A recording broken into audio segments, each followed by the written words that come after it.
Saturday's News. Hello again, welcome to Old News, the programme and podcast which looks at news stories of the day through the papers of yesterday. It's that time of year for fireworks and bonfires, isn't it? Always crops up at this time of the year, of course, as we head towards Guy Fawkes Night on the 5th of November. Fireworks in particular, are they being phased out? I don't know. But a quick look back and you'll see in years of yore so much more popular and used with what can only be described, I think, as gay abandon.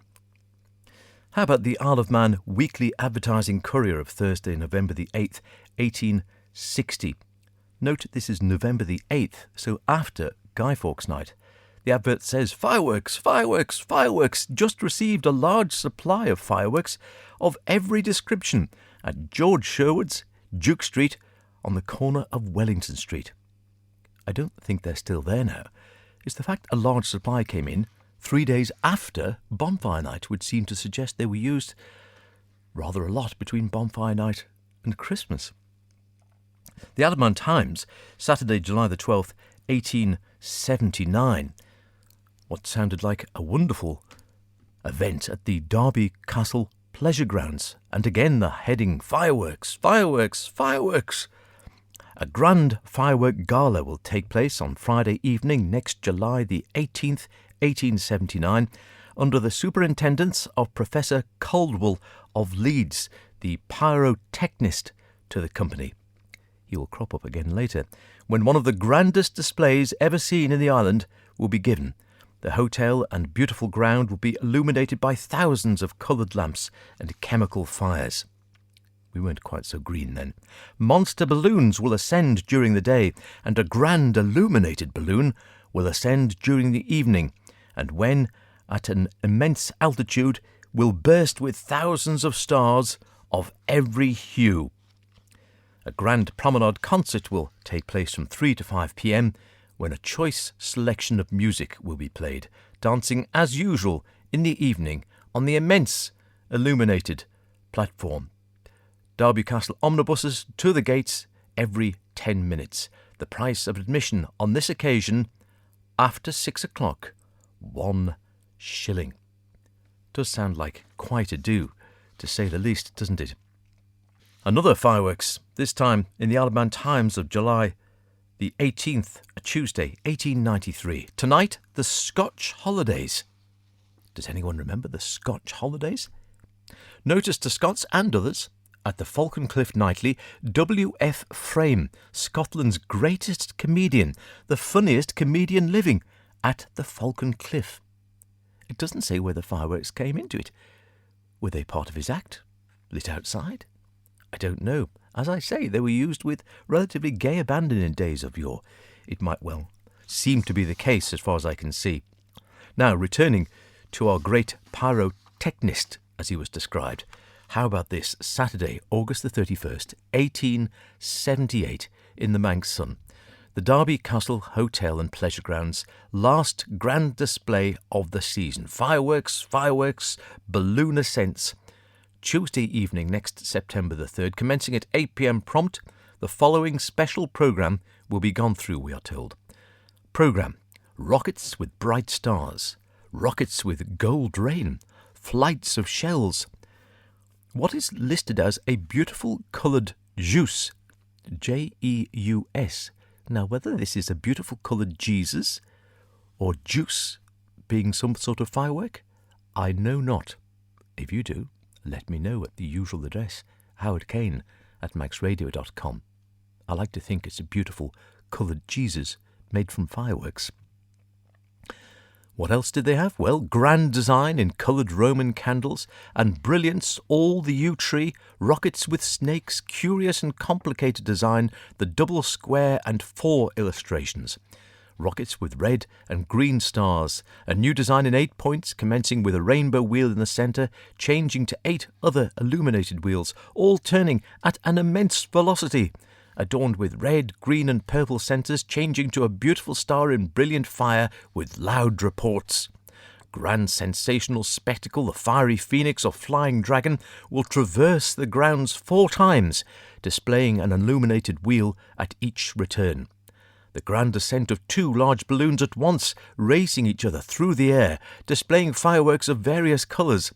An immense design composed entirely of rainbow wheels 18 feet high, representing a large fountain of real fire. Rockets with comet stars, flights of stars, beautiful design of Chinese pagoda in brilliant wheels and Roman coloured candles. Rockets with red and green stars. Grand concluding piece got up expressly for this occasion, representing a large temple 20 feet high, 12 feet wide, in thousands of jets of real fire, concluding with a grand finale of the flights of 30 large rockets in the air at once. Shells, maroons, and 2 large balloons will leave the grounds during the day. No mention of how animals on the island felt about all this. Perhaps no one cared. The whole under the superintendence of, you're right, Professor Coldwell of Leeds, apparently the man to go to when you're wanting to set fire to an awful lot of things at once. Dancing as usual on the splendid illuminated platform, and a first-class band of 10 performers, we are told. In order to give everyone an opportunity of witnessing this, the last display of the season, the manager has decided on having the charge of admission, 1 shilling before, now just 6pence. Mr. W.H. Lawrence, a keen businessman he. However, it wasn't always plain sailing, of course. Then, as now it seems, people would get up to, well, what can best be described as mischief, perhaps, with fireworks. Fireworks in the Lion's Den, ran the Ramsey Courier on Friday, November the 16th, 1934. On November the 2nd, 2 youths named George Lawrence Woodhouse and Stanley Armstrong threw some fireworks into the Douglas police station. They were chancing thereon. The police, however, apprehended the offenders, perhaps not surprisingly, and charged them last week with setting off fireworks in the street. The High Bailiff said that this was the first charge of its kind that had been brought before him. Inspector Farragut said, if it had happened on November the 5th, no notice would have been taken. Really? But these boys came to the Lion's Den and threw fireworks into the police station. On the boys promising in the future to confine their fireworks display to November the 5th, they were let off with a fine of 1 shilling and 2 shillings and 8pence costs each. A lot of pocket money in 1934, I'd have thought. And finally, I'll leave you with a firework-inspired quiz from the Isle of Man Times, Friday, October the 17th, 1958. Find the fireworks. Here, as promised, is my special November the 5th competition with fireworks as prizes. I don't know whether you'd get away with that these days. All you have to do is rearrange the letters given to spell the names of well-known fireworks. It's easy. Why don't you enter for this exciting Good Times Club competition now? We are endorsed. Send your entries to Uncle Jack at the Times office. Anyone remember Uncle Jack? In Douglas, to arrive not later than next Friday, and prizes will be awarded in time for bonfire night. Can you solve then this gunpowder plot conundrum? Uncle Jack will award a prize to the best correct entry you received between now and next Friday. My first is in Rooney, also in Raw. Next, I'm in Odour and also in Door. My third is in Cricket and in Carrier 2. Fourth, I'm in King, but never in Hugh. Fifth, I'm in Ever and also in Weed. Last, I'm in Toffee, but never in Seed. On November the 5th, you set me alight, and I roar into the sky at the dead of night, like a Sputnik or spaceship bound for the moon, finally exploding with a big boom.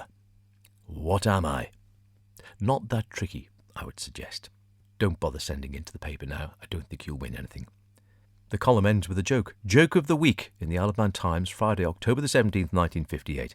Ken, be careful with that gun. You almost shot me. Friend, did I? Oh, I'm awfully sorry. Jokes change over the years too. There'll be plenty more, no doubt, on fireworks in local news in the week or so to come. Maybe bonfires too. Perhaps we could have a look at that. In the meantime, I think now, and maybe for years to come, fireworks and bonfires will be new news and, of course, old news. Cheerio. You're gonna be yesterday's news.